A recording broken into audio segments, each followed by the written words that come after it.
Now we're going to look at our first big O.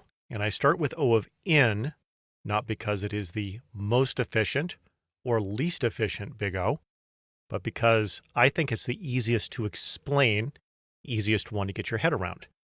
So we're going to explain this with some code. So we're going to create a function that we're going to call print items. We're going to pass it a number n, and we're going to have a for loop that runs n times. And then we're going to print I from the for loop. Pretty simple. So let's flip over to VS Code and have a look at this.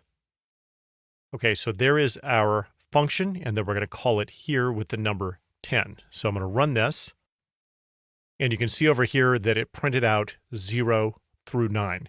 So there were 10 items that were printed to the screen. So let's flip back. So this is an example of something that is O of n.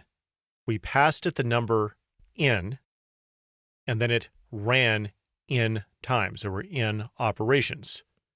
So whatever n was, that was the number of operations. So that's O of n. Let's take a look at this on a graph. So on this graph, on this bottom axis, that's n.